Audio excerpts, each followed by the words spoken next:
When did you realize the person everyone warned you about was actually trying to protect you? I was 12 when Marcus moved in next door. The whole neighborhood buzzed with whispers within hours. That's the man from the news, Mrs. Henderson said, clutching her pearls like they could protect her from whatever evil she imagined. The one who went to prison. Mom grabbed my arm that first evening as I headed outside to ride my bike. Her fingers dug into my skin hard enough to leave marks that would still be there the next morning. Stay away from that house, she said, her voice sharp with a fear I'd never heard before. That man is dangerous. He hurt children.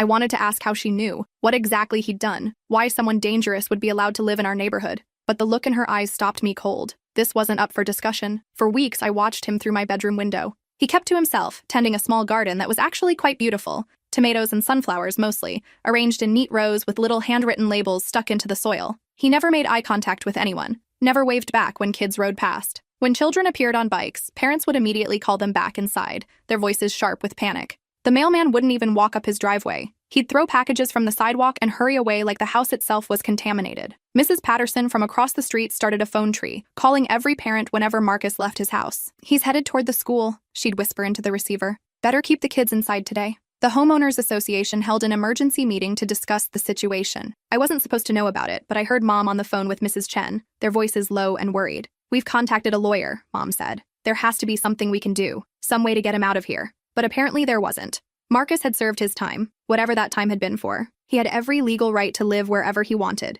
even if that somewhere was right next door to families with children. But I noticed things others didn't. Little things that made me question everything the adults were saying, like how he'd leave his porch light on until exactly 4:15 p.m. every weekday, which was precisely when I got home from school, even though he worked nights at the warehouse. I'd see him watching from his kitchen window as I walked up our driveway, and only then would the light click off. How he'd suddenly appear to water his plants whenever the Parker boys followed me down our street, and they'd mysteriously decide to take a different route home. At first, I thought it was coincidence, but it happened too many times to be random. How his curtains would twitch whenever I walked past, like he was keeping watch, not in a creepy way, more like a guard dog checking for threats. I started paying attention to his routine. Every morning at 7:30 a.m., he'd leave for his night shift at Morrison's warehouse, dressed in a simple blue uniform with his name embroidered on the pocket. He drove a beat-up Honda Civic that looked like it had seen better decades. He'd return at 6 a.m., park in his driveway, and go straight inside without looking around. On weekends, he'd work in his garden, but the moment children appeared outside, he'd pack up his tools and disappear. If a kid's ball rolled into his yard, he'd throw it back over the fence without coming outside. When Girl Scouts came selling cookies, he'd leave money in an envelope taped to his door with a note saying to keep the change. It was like he was trying to be invisible. Mrs. Henderson organized what she called safety patrols, parents taking turns walking the neighborhood, keeping an eye on Marcus's house. They'd write down when he left, when he returned, who visited him, no one ever did, what packages he received. We need to document everything, she announced at the next homeowners meeting, in case something happens. But what struck me was how hard Marcus worked to avoid giving them anything to document. He never lingered outside, never spoke to neighbors unless directly addressed, and even then his responses were brief and polite. Never played music loud enough to hear. Never had parties or visitors. If he was a predator, he was the most antisocial predator I'd ever heard of. One evening in October, I was walking home late from the library when 3 older boys cornered me behind the gas station. Jake Morrison and his friends, the same ones who'd been making my life hell since middle school started. "Look what we got here," Jake sneered, shoving me against the brick wall hard enough to scrape my shoulders. Little bookworms all alone. Jake was the kind of kid who'd been held back twice and was already shaving in 7th grade. His friends, Tyler and Brett, were smaller but mean in that pack animal way that made them dangerous. They went through my backpack, laughing as my books scattered across the dirty pavement. One of them grabbed my math homework, the assignment I'd spent 3 hours perfecting, and tore it in half. Another kicked my water bottle, sending it rolling into the gutter, where it landed in a puddle of something that smelled like rotting food. "Please," I said, hating how my voice cracked. "Just leave me alone." "Ah, little baby's gonna cry," Jake taunted, shoving me harder against the wall. The rough brick caught my jacket and tore a hole near the shoulder. "Maybe we should teach you some manners. Show you what happens to freaks who think they're better than everyone else." Tyler pulled out his phone and started recording. "This is gonna be great," he laughed. "We can put it online. Show everyone what a loser you are." I closed my eyes, wishing I could disappear. Mom was going to kill me for coming home late. The librarian had warned us about walking alone after dark. I should have called for a ride. Should have asked someone to walk with me. Should have done anything except put myself in this situation. That's when Marcus appeared. He didn't run or shout or announce himself dramatically. He just stepped out from behind the dumpster where he must have been taking out trash from the Chinese restaurant and asked quietly, "Problem here?" His voice was calm, almost conversational, but something about it made the hair on my arms stand up. He wasn't a big man, maybe average height, lean build, the kind of person you wouldn't notice in a crowd. But the way he stood, the way he looked at the boys without blinking, suggested someone you really didn't want to mess with. The boys looked up, and I watched recognition flash across their faces. Jake's cocky grin disappeared instantly. His friends took a step back, suddenly looking very young and very scared. "No problem, mister," Jake stammered, his voice completely different from the confident bully tone he'd been using seconds earlier. "We were just leaving," Marcus said, his voice still calm but carrying an edge that made even me nervous. "Yeah," Tyler agreed quickly, stuffing his phone back in his pocket. "We were just leaving." Within seconds, all three of them were gone, leaving my things scattered everywhere and me standing there shaking. Marcus knelt down and helped me collect my books. Up close, I could see the deep sadness in his eyes, lines around them that spoke of sleepless nights and old pain. His hands were gentle as he straightened the pages of my torn notebook, careful not to make the damage worse. "You okay?" he asked, handing me my backpack. I nodded, not trusting my voice. "They hurt you?" I shook my head. The brick wall had scraped my shoulders, but that was nothing compared to what might have happened if he hadn't shown up. "Good." He stood up, brushing dirt off his knees. "You should get home. It's getting dark." "Thank you," I whispered. He nodded but didn't smile, just turned and walked back toward the dumpster, shoulders hunched like he was carrying the weight of the world.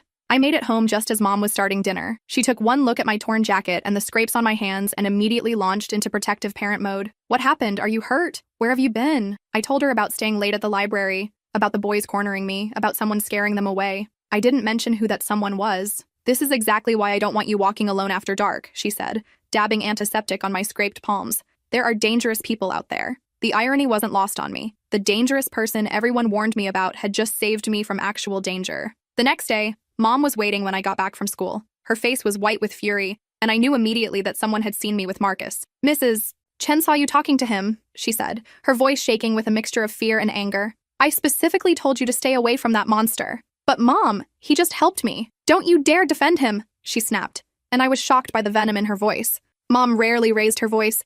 "Never use that tone with me. Do you have any idea what kind of man he is? What he did to children before he went to prison?"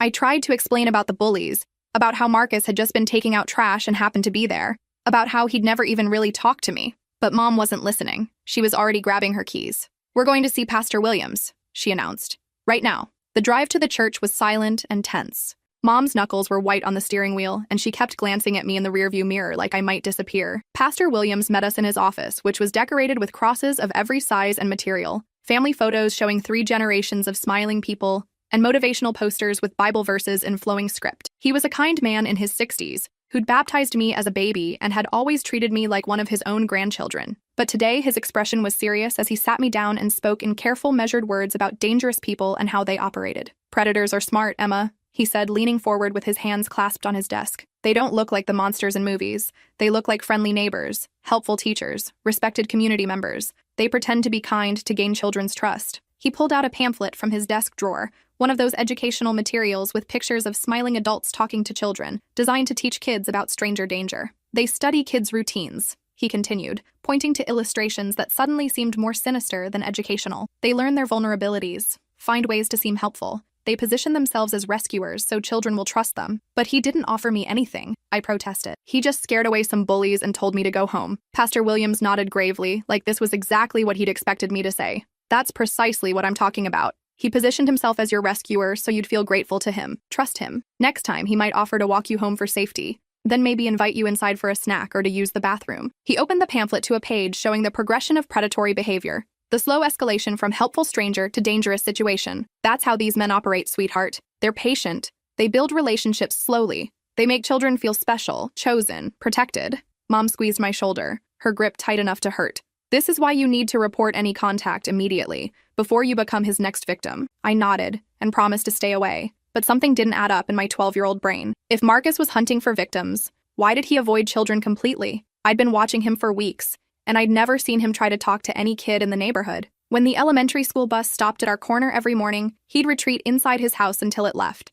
When parents walked by with strollers, he'd turn away or find something to do in his backyard. If children's toys ended up in his yard, he'd throw them back over the fence without coming outside. For someone supposedly targeting kids, he sure went to a lot of trouble to avoid them. Over the next few weeks, I became obsessed with watching Marcus. Not because I wanted to talk to him. Mom had made her position on that crystal clear, but because I was trying to understand the disconnect between what adults were telling me and what I was seeing with my own eyes. I started keeping a notebook, documenting everything I observed. My scientific approach to the situation would have made my science teacher proud if I'd been studying anything other than our neighbor's daily routine. Every morning at 7:30 a.m. sharp, he'd leave for his night shift at Morrison's warehouse, dressed in that same blue uniform with Marcus embroidered on the pocket. The warehouse was on the other side of town, past the industrial district where most kids never went. He'd return at 6 a.m. looking tired, park his beat-up Honda in the driveway, and go straight inside without looking around or lingering. On weekends, he'd work in his garden, and this was where his behavior got really interesting. He'd positioned his small vegetable plot so he had a clear view of the bus stop where elementary kids waited each morning,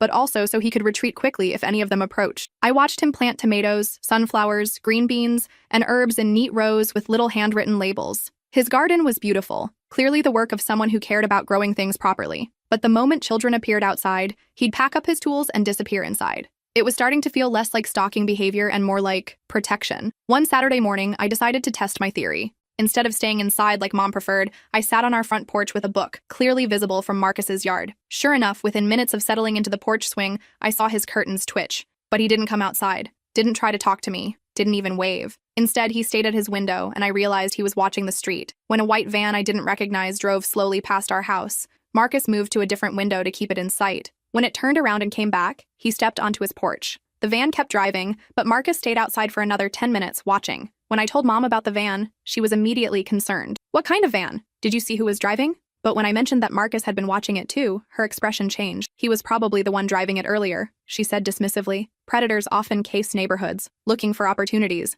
That didn't make sense to me. If Marcus was casing our neighborhood, why would he then stand on his porch to scare himself away? I started paying more attention to the details Mom and other adults seemed to miss or dismiss, like how Marcus had installed motion sensor lights around his property, not just for his own protection, but positioned to illuminate the street in front of our house and the Chen's house next door. How he'd started parking his car in his driveway instead of his garage, creating a clearer line of sight to the street. How he'd trimmed the hedge between our properties so it wouldn't block his view of our front door. If I didn't know better, I'd think he was setting up a security system to protect the neighborhood. One afternoon, I decided to test my theory more directly. Instead of walking straight home from school, I took a detour through Riverside Park where older kids sometimes hung out smoking cigarettes and causing trouble. It was risky. Mom had specifically forbidden me from going there alone, but I needed to know if my suspicions were correct. Sure enough, Jake Morrison and his crew were there, sprawled on the picnic tables near the basketball court. They spotted me immediately. Well, Jake called out, flicking his cigarette toward me. If it isn't our little friend. I tried to keep walking, but they surrounded me, blocking the path back to the street. My heart was pounding, but I kept my expression neutral. If my theory was right, if Marcus was really watching over our neighborhood— "You look scared," Brett observed, grinning in that mean way that made my skin crawl. "Maybe we should walk you home. Make sure you're safe." They started closing in, and I genuinely began to panic. What if I was wrong? What if Marcus really was a predator, and I just put myself in danger to prove some stupid point? What if he wasn't even watching, wasn't even aware I was here? Yeah, Tyler agreed, pulling out his phone again. "We should definitely make sure you get home safe. Wouldn't want anything bad to happen to you." The way he said it made it clear that bad things were exactly what he had in mind. That's when I heard footsteps behind me. "There's my neighbor," Marcus said casually, like we were old friends who'd planned to meet at the park. "Ready to head home, Emma?" Jake and his friends immediately backed off. They didn't run this time, but they moved away from me, suddenly very interested in their cigarettes and phones. Yeah," I managed, my voice only shaking a little. "Ready." Marcus walked beside me in comfortable silence until we reached the edge of the park. Then he stopped. "That was reckless," he said quietly without looking at me. "You put yourself in danger to see if I'd show up." I stared at him in shock. "How did you—" "I know what it looks like when someone's testing boundaries," he said, finally meeting my eyes. "I've seen it before. Don't do it again. Those boys are more dangerous than you realize. How did you know I was there?" "I didn't. I was walking to the store and heard voices. Recognized yours." He started to walk away, then turned back. "And Emma? Next time you want to know something about me, just ask. Don't put yourself at risk for answers." That night, I lay in bed thinking about his words. How had he known I was testing him? And why did he seem more concerned about my safety than angry about being watched? I decided to take his advice. The next Saturday, I found him in his garden and approached the fence between our yards. He looked up from weeding his tomato plants, surprised but not unwelcoming. "You said I could ask," I said, gripping the chain-link fence between us. He set down his small shovel and gave me his full attention. Up close, I could see that his eyes weren't just sad. They were haunted, like someone who'd seen things he wished he could forget. "Why does everyone think you hurt children?" His face went very still. For a long moment, he didn't answer. I could hear birds chirping, a dog barking somewhere down the street, the distant sound of someone mowing their lawn. Then he sighed deeply, like he was releasing a breath he'd been holding for years. "Because I did hurt someone," he said finally, "just not the way people think." Before I could ask what he meant, Mom's voice cut across the yard like a whip. "Emma Marie Johnson, get away from that fence right now." She was standing on our porch, phone in hand, looking ready to call 911. I started. "Inside. Now." The tone of her voice told me this wasn't up for discussion. That evening, Mom sat me down for the most serious conversation of my life. She'd called Pastor Williams, who'd called someone at the police station, who'd reminded her of Marcus's parole restrictions. Apparently, talking to minors was a violation that could send him back to prison. "Do you understand what you've done?" Mom asked, her voice thick with worry and anger. "You could have sent him back to prison. And worse, you could have put yourself in terrible danger." "But he didn't do anything wrong," I protested. "He just answered my question." "That's not the point," Mom said, running her hands through her hair in frustration. "The point is that you deliberately disobeyed me. You put yourself at risk. You interfered with a convicted criminal's parole." I wanted to tell her about the bullies, about how Marcus had never made me feel unsafe,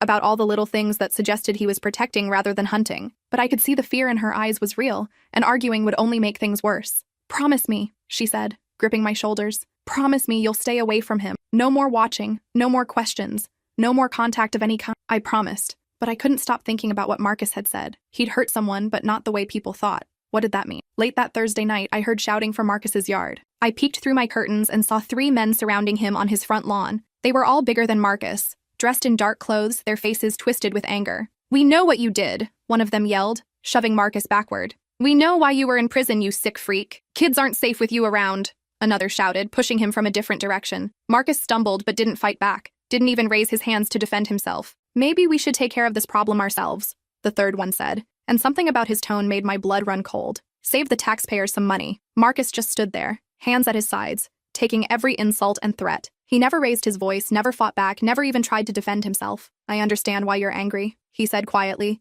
his voice calm despite being surrounded by 3 men who clearly wanted to hurt him. "I understand why you don't want me here." "Then leave," the first man spat. "Get out of our neighborhood before something bad happens to you." "We've got kids," another added. "We're not going to stand by and let some child molester live next door to our families." That's when Marcus looked up, directly at my window. Our eyes met for just a second, and I saw something I didn't expect. Not guilt or anger or fear, just exhaustion, the kind of bone-deep tiredness that comes from carrying a burden for too long. "I've never hurt a child," he said, still looking at my window. "I never would." "Yeah, right," one of the men scoffed. "That's what they all say." The men eventually left, but not before making it clear they'd be watching him. I stayed at my window watching Marcus stand alone in his yard for nearly an hour. Finally, he went inside, and I saw his kitchen light stay on until dawn. The next morning, there was a note taped to our mailbox. In careful, neat handwriting, it read, "Check the news archives, March 15th, 2018, the real story." I waited until Mom left for her Saturday errands, then rode my bike to the public library downtown. The reference librarian, Mrs. Martinez,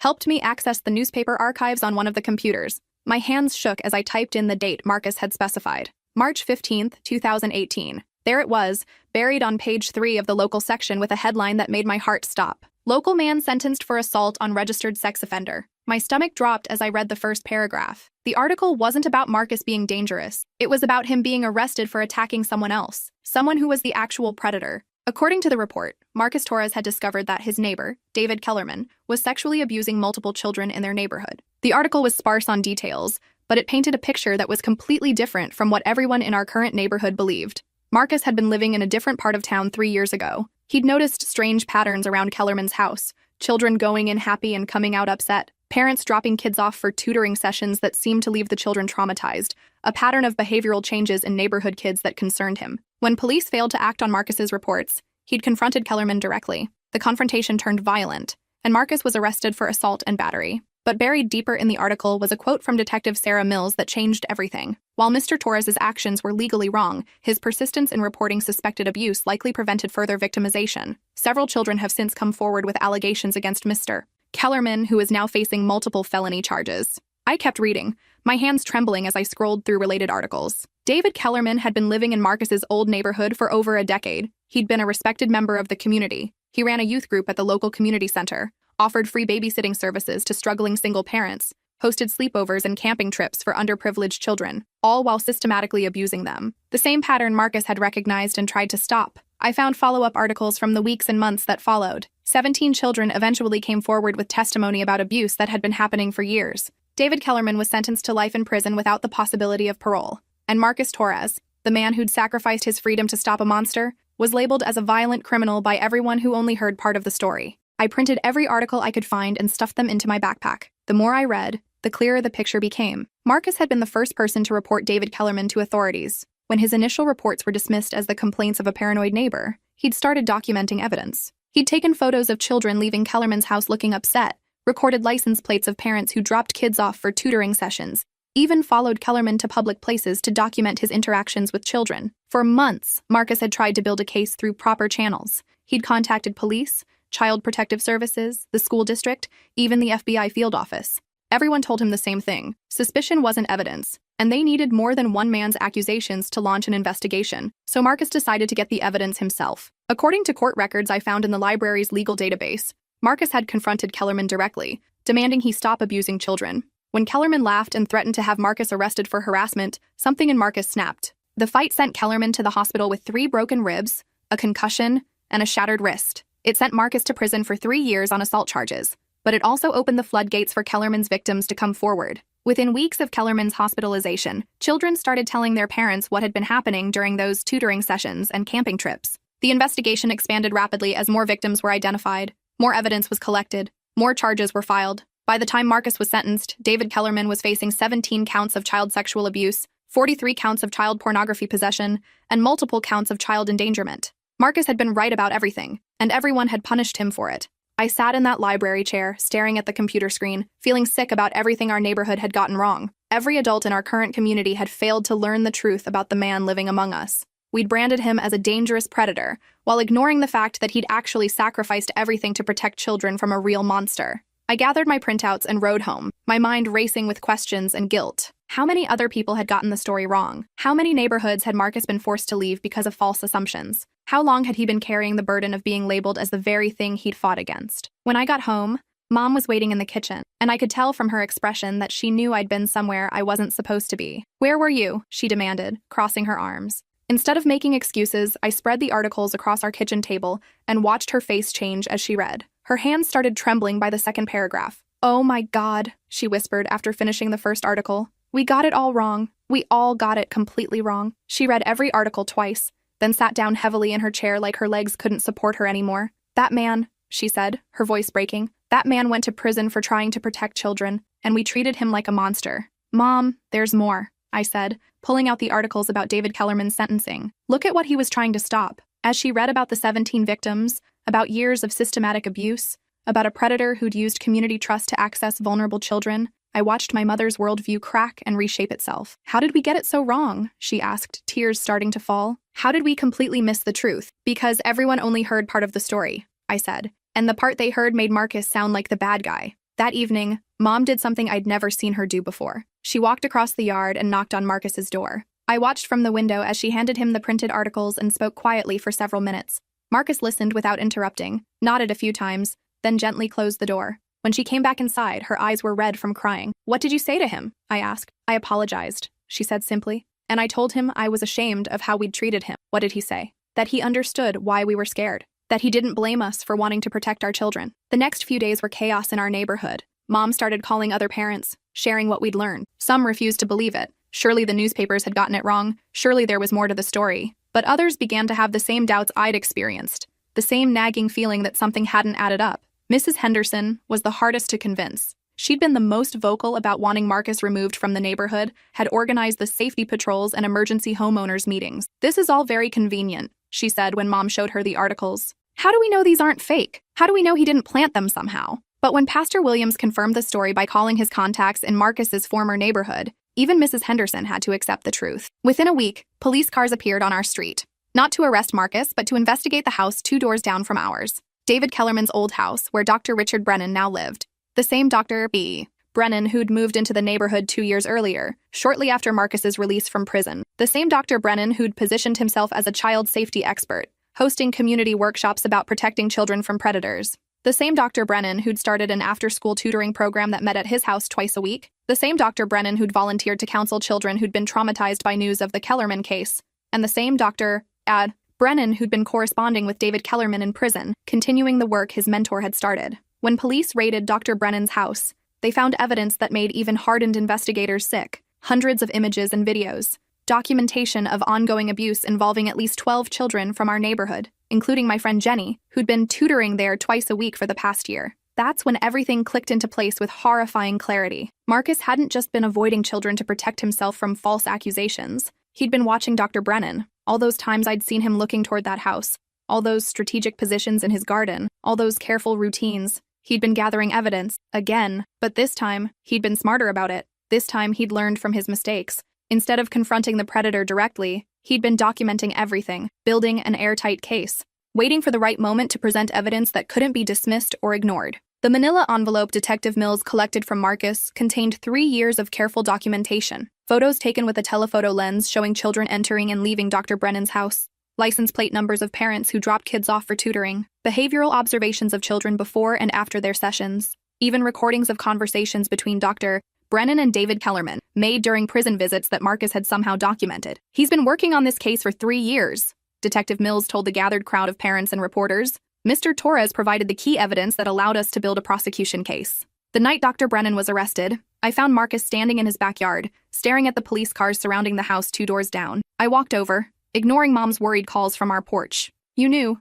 I said. "This whole time, you knew he was hurting kids." Marcus looked at me with those same tired eyes I'd been seeing for months. I suspected from the day he moved in. Kellerman had mentioned him in letters. I knew he was coming. "Why didn't you report him immediately?" "I did. Multiple times. But I'm a convicted felon reporting on a respected psychiatrist. Who do you think they believed?" The weight of his words hit me like a physical blow. He'd been trying to protect us for 3 years and no one had listened because of his criminal record. "So you just watched?" "I watched. I documented. I gathered evidence that couldn't be dismissed. And I tried to keep kids safe without being able to save them." His voice cracked slightly. "Do you have any idea what that's like? Knowing children are being hurt and being powerless to stop it immediately?" Detective Mills approached us, her expression respectful. "Mr. Torres, we're going to need your full statement, and we'll need to go through all your documentation." Marcus nodded and handed her a thick manila envelope. "Everything's organized by date. Photos, behavioral observations, correspondence records, even financial transactions that seemed suspicious." "This is incredible work," Detective Mills said, flipping through the materials. "You basically did our job for us." "I had 3 years of practice," Marcus replied quietly. Over the following weeks, our neighborhood transformed completely. Parents who had crossed the street to avoid Marcus now brought him home-baked goods and tearful apologies. Children who'd been taught to fear him learned he'd been the guardian angel they never knew they had. Mrs. Henderson organized what she called an apology campaign, neighbors taking turns visiting Marcus to express their regret for how they'd treated him. She was the first in line. "I ruined your life," she sobbed on his front porch. "I organized the whole neighborhood against you. I made everyone afraid. You were protecting your grandchildren," Marcus told her gently. "I can't fault you for that." But Marcus never showed anger or bitterness, even when people offered elaborate apologies and explanations. When neighbors tried to organize a fundraiser to help him, he declined. When they offered public recognition, he refused. When the local news wanted to do a story about the man who'd solved the case, he said no interviews. "I didn't do this for recognition," he told the reporter who kept calling. "I did it because children deserve to be safe." The community tried everything to make amends. The Homeowners Association voted to give him a special recognition award. The city council wanted to present him with a key to the city. Parents offered to pay for home improvements, car repairs, anything he needed. Marcus politely refused everything. "I don't need recognition," he told Mom when she asked what the neighborhood could do to make up for their treatment. "I just need to know kids are safe." 3 months after Dr. Brennan's arrest, Marcus put his house up for sale. Not because of continued harassment, that had stopped completely. Not because people still feared him, they'd moved to the opposite extreme of treating him like a hero. But because he'd finally found something he'd been searching for since his release from prison 3 years earlier: peace. He'd spent years carrying the burden of being labeled as the very thing he'd fought against. He'd endured harassment, isolation, and constant suspicion while quietly working to protect the children who feared him. Now, finally, the truth was known. The real monster had been caught. The neighborhood was safe. His work was done. The day before he moved out, Marcus left me a note. "Emma, thank you for being brave enough to look for the truth when all the adults around you had stopped trying. You saw things they missed, asked questions they were afraid to ask, and refused to accept easy answers to complicated questions. Keep questioning what people tell you, especially when something doesn't feel right. The most important truths are often the ones that make people uncomfortable. You have good instincts. Trust them. Don't let anyone convince you to ignore what you see with your own eyes or feel in your gut. And remember that the people who seem dangerous aren't always the ones you need to fear. Sometimes they're the ones trying to save you. Stay safe, stay curious, and don't let anyone convince you to stop asking difficult questions." Marcus P.S. I left something for you in the garden, behind the sunflowers. I found a small metal lockbox buried where he'd indicated. Inside was a key and a note. "For your bike lock. Kids should be able to ride safely without worrying about bullies or worse." There was also a photograph. Marcus in military uniform, much younger, standing with a group of soldiers in front of what looked like a Middle Eastern building. On the back, he'd written, "Afghanistan, 2009. Military police. Sometimes protecting people means making sacrifices others don't understand." I learned later that Marcus had been a military police officer overseas, specializing in investigating abuse cases involving contractors and local officials. He'd been decorated twice for his work protecting civilians, including children in war zones. He'd basically been doing the same job his entire adult life, protecting vulnerable people from predators. The house where Dr. Brennan had lived was torn down within 6 months, the property deemed too contaminated by what had happened there. In its place, the city built a small park with a playground and a community garden. There's a bench near the swings with a small plaque that reads, "In memory of courage, for those who speak up when no one wants to listen." I sit on that bench sometimes and think about Marcus, about how he'd spent 3 years in prison and another 3 years in neighborhood exile, all for trying to protect children. About how many kids might have been saved if we'd listened to him from the beginning instead of believing assumptions and gossip. About how he'd continued protecting us even when everyone thought he was the danger. Now I'm 25, working as a social worker specializing in child protection cases. My colleagues all know the story of Marcus Torres, how a man everyone feared turned out to be the guardian angel our neighborhood desperately needed. It's changed how I approach every case, how I listen to every report, how I investigate every claim. I've learned to look beyond surface accusations and dig for the whole truth, even when that truth is uncomfortable or complicated. I've also learned to pay attention to the people others dismiss, the witnesses deemed unreliable because of their criminal records, the reporters whose past makes people uncomfortable, the advocates who ask difficult questions that make institutions defensive. Because sometimes the person everyone warns you about is the only one telling the truth. Sometimes the real monster is hiding behind community respect, professional credentials, and a friendly smile. And sometimes protection comes from the most unlikely places, from someone who's already lost everything but still refuses to stop caring. Marcus taught me that courage isn't about being fearless. It's about doing what's right even when the world punishes you for it, even when no one believes you, even when helping others costs you everything. Last month, I got a letter with no return address. Inside was a newspaper clipping about a child trafficking ring that had been exposed in another state, and a note in familiar handwriting. Some fights never end, but they're always worth fighting. Stay safe. Keep asking questions. A friend. I don't know if Marcus was involved in that investigation, but I hope he was. I hope he's somewhere out there, still watching out for kids who need protecting, still making sacrifices that others will never understand or appreciate, because the world needs more people like Marcus Torres. People who see danger others miss. People who act when institutions fail. People who sacrifice their reputation, their freedom, even their safety to protect the innocent. People who understand that sometimes being the person everyone warns you about is exactly what you need to be.